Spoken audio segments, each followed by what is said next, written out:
Assalamualaikum warahmatullahi wabarakatuh. Terima kasih atas kesempatannya.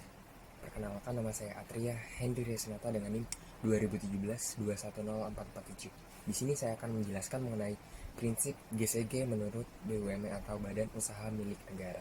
Nah, sebelumnya sudah dijelaskan mengenai prinsip-prinsip GCG, tapi saya akan menjelaskan lebih detail mengenai prinsip GCG menurut BUMN itu sendiri. Prinsip GCG ini dibuat melalui keputusan Menteri Negara Badan Usaha Milik Negara tentang penerapan Good Corporate Governance pada BUMN itu sendiri. Nah, BUMN pun wajib menerapkan prinsip GCG ini. Keputusan tersebut ini ditandatangani oleh Menteri Negara BUMN itu sendiri, yaitu Laksamana Soekardi. Nah, dari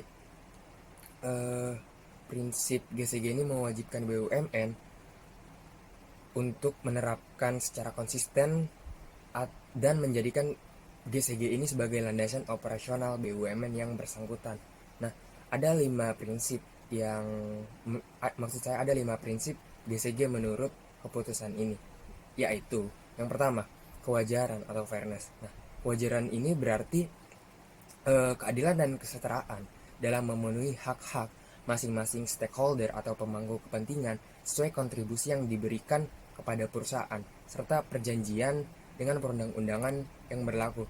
Seperti misalnya stakeholder, contohnya seperti investor. Nah, investor berhak atau adil dalam ketika investor tersebut itu menginginkan laporan perusahaan atau laporan kinerja suatu perusahaan, dan juga contoh lain seperti karyawan yang berhak atau wajib memenuhi haknya setara dengan gaji sesuai yang dibutuhkan oleh karyawan tersebut. Dan selanjutnya yaitu transparansi. Nah, transparansi ini berarti keterbukaan dalam proses pengambilan keputusan dalam mengemukakan informasi mengenai perusahaan.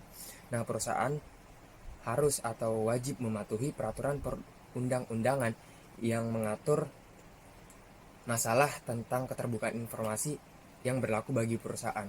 Nah, transparansi ini juga mencakup hal-hal yang relevan dengan informasi yang dibutuhkan oleh publik yang berkaitan dengan produk, jasa, dan aktivitas operasional perusahaan yang secara potensial dapat mempengaruhi perilaku stakeholder, seperti transparansi mengenai laporan keuangan BUMN itu sendiri. Nah, dengan adanya transparansi laporan keuangan, maka pihak yang berwenang ini bisa mengawasi gerak-gerik atau alur keuangan dari BUMN. Nah, oleh sebab itu BUMN pun sulit atau bahkan mungkin pihak berwenang tersebut itu dapat meminimalisir praktik-praktik curang, contohnya seperti korupsi, karena mereka bisa mengawasi laporan keuangan BUMN itu sendiri. Kemudian yang ketiga, prinsip ketiga yaitu akuntabilitas. Akuntabilitas ini kejelasan fungsi pelaksanaan dan pertanggungjawaban dalam perusahaan sehingga pengelolaan perusahaan itu dapat terlaksana secara efektif. Nah, akuntabilitas ini meliputi penjelasan atas pelaksanaan tugas dan wewenang, pelaporan atas pelaksanaan tugas, dan serta pertanggungjawaban atas aktivitas dalam melaksanakan tanggung jawab yang dibebankan serta tugas dan wewenang tersebut tadi. Nah, akuntabilitas ini berarti maksud saya memberikan pelaporan pertanggungjawaban pelaksanaan tugas secara periodik atau secara berkala, termasuk mengenai penggunaan sumber-sumber dana yang dikeluarkan oleh entah itu departemen bagian pemasaran atau dan lain sebagainya. Oke, selanjutnya pertanggungjawaban. Kesesuaian di dalam pengelolaan perusahaan terhadap peraturan perundang-undangan yang berlaku dan prinsip-prinsip korporasi yang sehat. Perusahaan dalam melaksanakan kegiatan usahanya tentunya akan menjunjung tinggi etika bisnis, kemudian memenuhi kewajiban kepada stakeholder sesuai dengan hukum yang berlaku, kemudian menghormati budaya masyarakat setempat di mana perusahaan melakukan kegiatan usaha tersebut, dan juga berkeinginan kuat untuk memberikan kontribusi yang nyata kepada masyarakat. Perusahaan tentunya ketika membangun suatu perusahaan di suatu wilayah, tentunya perusahaan tersebut harus atau wajib memberikan kontribusi yang baik agar tidak menimbulkan sisi negatif kepada masyarakat dan kepada para stakeholder.